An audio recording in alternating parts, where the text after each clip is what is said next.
Welcome to the next episode of Micro Talks. In this episode, we will be talking about viable but non-culturable bacteria, also known as VBNC bacteria. These represent a physiological state in which the bacteria are alive and metabolically active but cannot be cultured using standard laboratory techniques. The presence of VBNC is particularly important in environmental microbiology, food safety, and clinical diagnostics. Let us look at the characteristics of the VBNC bacteria. As we all know, the VBNC bacteria, they can still carry out metabolic processes, although they may not grow or reproduce in the normal laboratory culture media. They are induced, the state of VBNC is induced because of environmental stresses, including nutrient deprivation, temperature fluctuations, salinity changes, low oxygen availability, and exposure to disinfectants. Some common examples of VBNC bacteria would include strains of E. coli, Listeria, Vibrio cholerae, which we shall see in the later. Detection of VBNC often can pose a great challenge.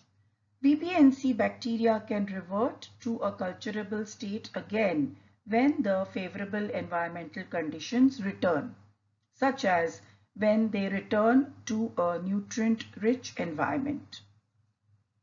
VBNC bacteria, they are of particular concern in the public health. Let's look at the examples once again. Vibrio cholerae. This bacterium can enter a VBNC state in marine environments, but it can still cause cholera when it reverts to a culturable form. Next common example is Legionella pneumophilia. This is often found in water systems.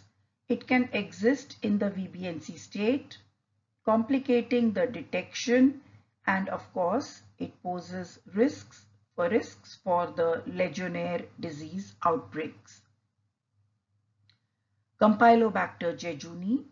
This particular organism is being much talked about and much discussed nowadays because it has been linked to the outbreak of Guillain-Barre syndrome in the city of Pune, Maharashtra. So, Campylobacter jejuni can enter the VBNC state during the cold storage, affecting the detection of this particular organism in food safety testing. How do you detect the VBNC bacteria? The detection poses a significant challenge in microbiology because they cannot be cultured on regular media and they will not grow on regular media. So therefore, they need to be detected using some specialized, sophisticated techniques. The most common being the PCR reaction, polymerase chain reaction. This can amplify the specific DNA sequences, allowing the detection of bacteria without the need for culturing. Techniques such as quantitative PCR can quantify the number of viable bacteria based on the DNA extraction from environmental samples. Reverse transcriptase PCR or the RT-PCR can be used to detect RNA which is only present in the metabolically active cells, providing insights into the viability of the bacteria. Besides this, you also have the fluorescent in situ hybridization, better known as FISH, which is used quite popularly. This uses fluorescent probes that bind to specific bacterial RNA or DNA sequences, allowing for visualization of bacteria in the environmental samples.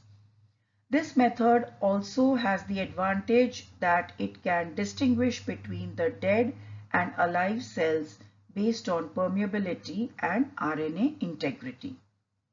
Viability staining is another very commonly used technique. Stains such as propydium iodide or cytox green can be used to stain the cells. So the viable cells with intact membranes will exclude these dyes, while the non-viable cells will not. This helps to differentiate between the viable and the non-viable cells. The next is the use of metabolic activity assays. These assays measure the metabolic activity as an indicator of viability. The most simple and the common assay being the rhesus-urine reduction assay or the tetrazolium salt assay. Example is the MTT assay. This can be used to detect live bacteria based on their metabolic capabilities. Then of course you have the biochemical tests which can be designed to screen for metabolic products that are produced only by viable cells.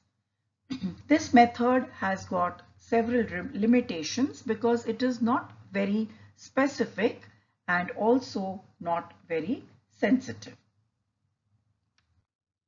So in conclusion, we can say that the VBNC bacteria, they present a significant number of challenges, and it is important to understand their behavior and implications for food safety, public health, and environmental monitoring systems.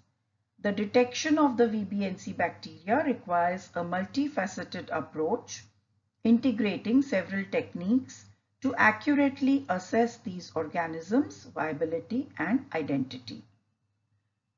I hope you have liked today's episode on viable but non-culturable bacteria. Thank you all for listening. Please do like, share and subscribe to my channel. Looking forward to the next episode of Micro Talks. Thank you very much.